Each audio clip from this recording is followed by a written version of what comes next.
Dear students, last day in the last discussion, we have just started the chapter Diversity in Living Worlds, where we have discussed about the classification, the meaning of classification, the very advantages, the very features which are helping us due to classifications. We have studied about the taxonomy, the father of taxonomy. We learned about the taxonomic hierarchy, and finally we have ended our discussion. Today we will start discussing about the system of classification and surely about evolution. Evolution is a very important word which will once more come in class 10. So we will study about evolution to some extent in this very part of the chapter. So to begin with, Linnaeus in 1758, in the year 1758, divided all organisms into two kingdoms. Plant kingdom, we say as Plantae, and animal kingdom, we say that also as Animalia. Plants and animals seemed to so obviously different, that is, appeared to be a very logical way of classifying organisms. Plants can prepare their own food with the help of chlorophyll. Animals do not have chlorophyll, so they cannot manufacture their own food. Animals are not having chlorophyll, which the plants are having. So, in absence of chlorophyll, animals cannot trap the solar energy, and since they cannot trap the solar energy, they cannot manufacture their own food. Plant cells have a cell wall, while animal cells do not have. So, some difference we said now about plants and animals. However, with time, biologists started finding it more and more difficult to follow this system because some microorganisms shows characteristics of both plants as well as of animals, and so they cannot be placed in either kingdom clearly. Those living organisms who are resembling to some extent, in some cases plants and in some cases animals. So, to solve the problem, a third kingdom called Protista was created by a scientist called Ernst Haeckel in the year 1866, a German zoologist. All unicellular animals were placed in this kingdom. Then two super kingdoms were created, one for prokaryotes or unicellular organisms lacking a true nucleus, and the other for eukaryotes or all organisms, that is unicellular as well as multicellular with a true nucleus. The prefixes super and sub are often used to divide or join the groups, that is kingdoms, phylums, etc., under the system of classification which we have already discussed. The super kingdom Prokaryota includes bacteria and cyanobacteria. It has only one kingdom under it. This kingdom of bacteria and cyanobacteria is called Monera. Cyanobacteria are prokaryotic like bacteria but can photosynthesize like plants. They takes part in photosynthesis like plant. The creation of kingdom Monera did not solve all the problems with classifying organisms. Fungi created the next problem. Why?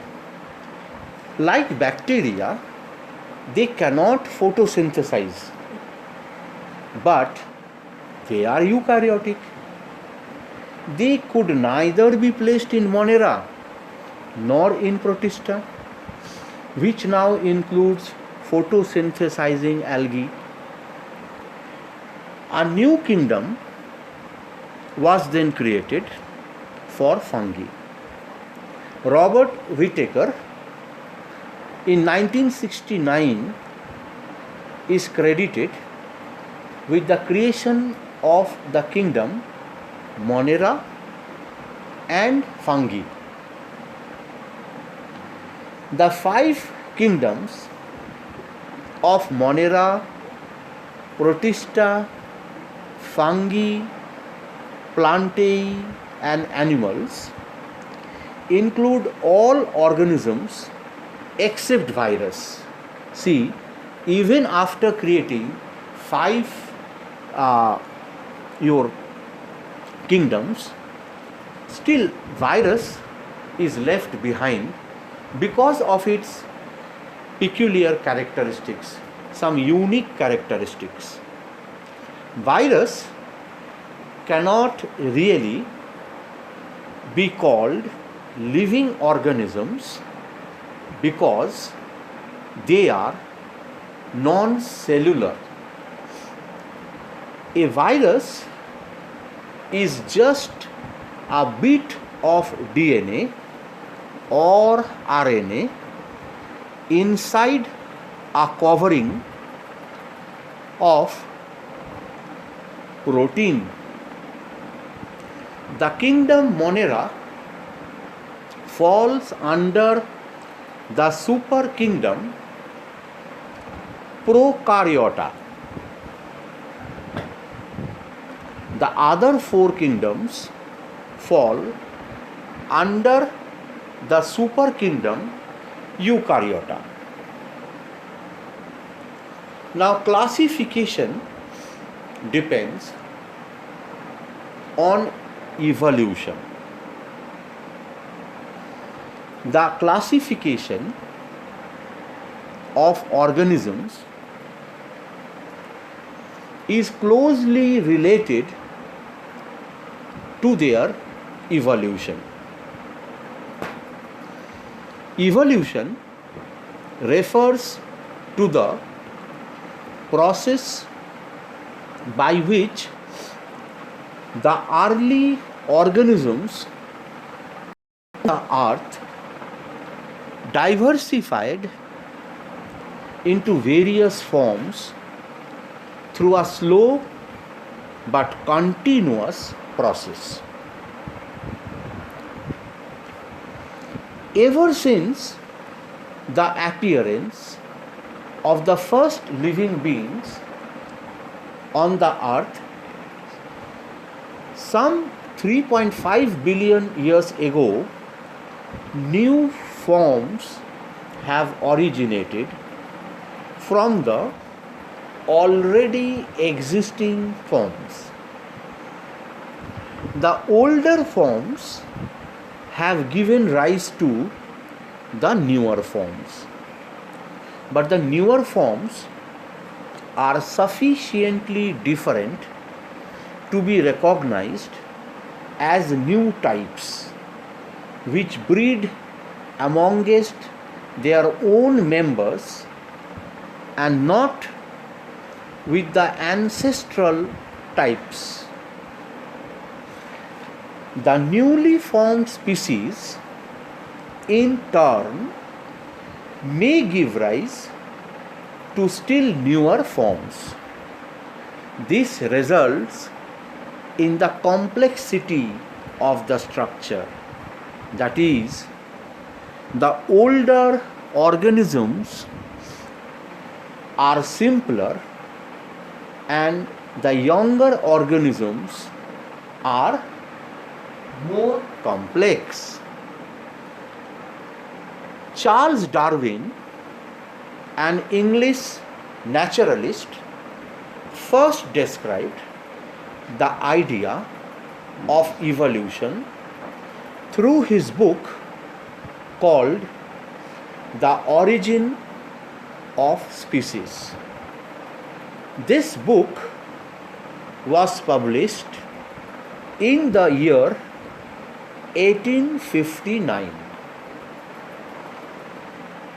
According to him, most life forms that we see today have developed by an accumulation of changes in body design over a period of time through natural selection.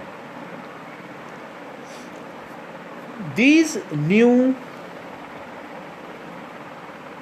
forms are more complex than their ancestral forms.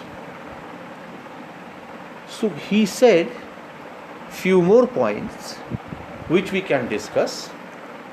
He said that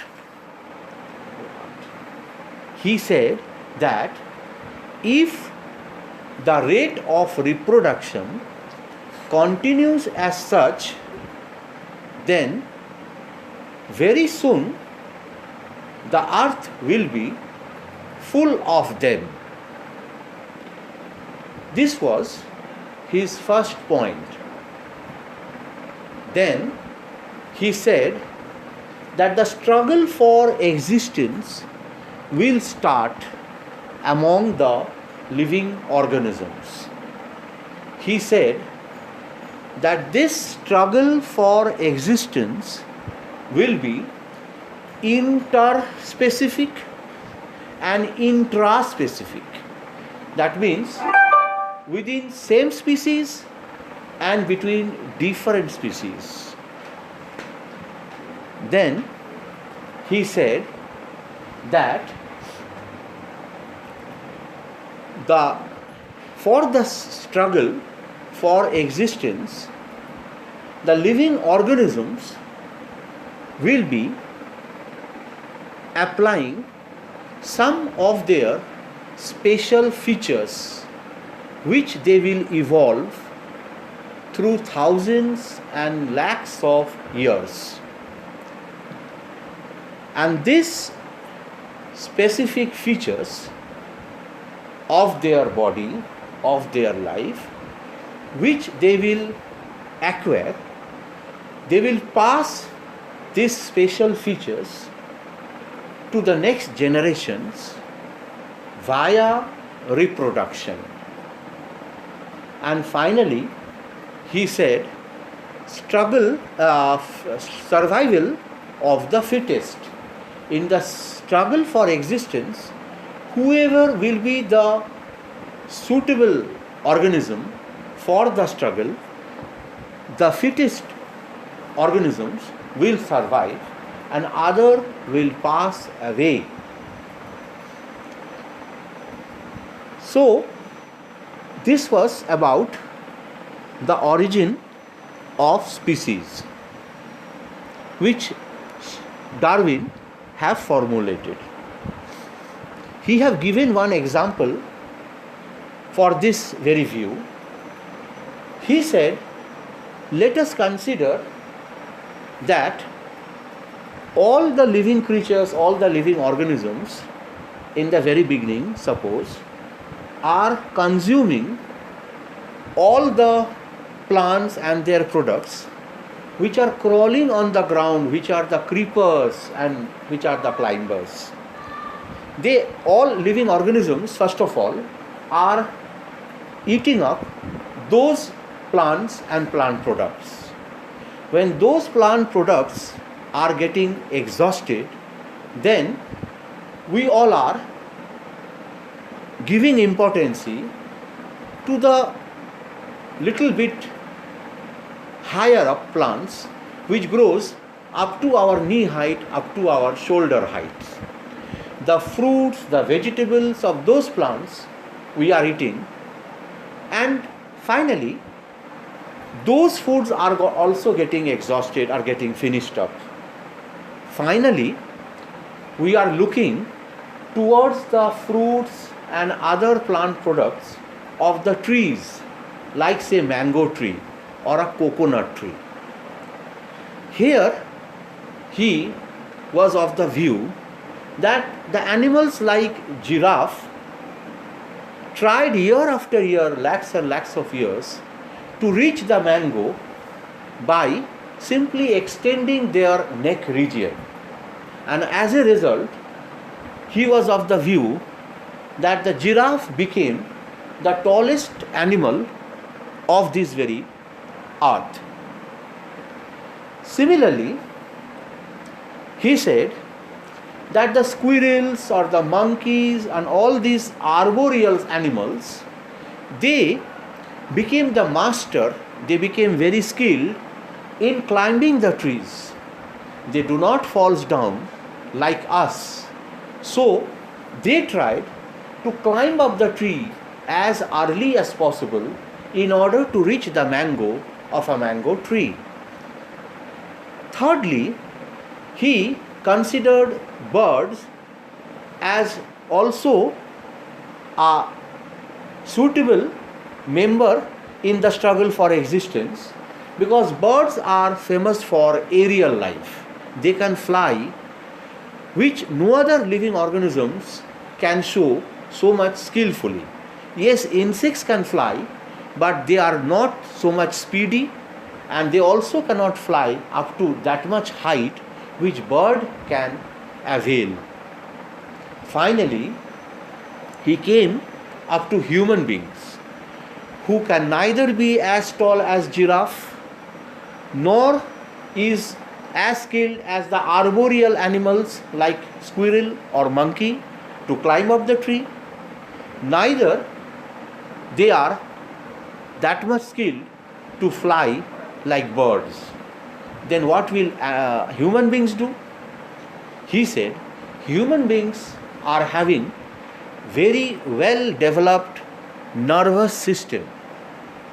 So with the help of that brain, he can throw a stone directly or can use a catapult to tip, to aim the mango so that he will hit the mango, and thereby the mango will come down from the tree before the birds or the monkeys or the squirrels or the giraffe reaches that mango.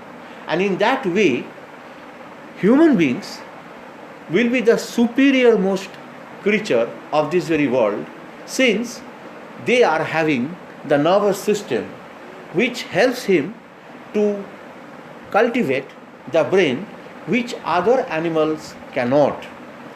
In this way, he tried to establish the survival of the fittest over this very earth surface. So dear students, these are all about the struggle for existence and the evolution of species, which was formulated by Charles Darwin. We'll end up today our discussion here with a promise that we'll continue this chapter in the next part.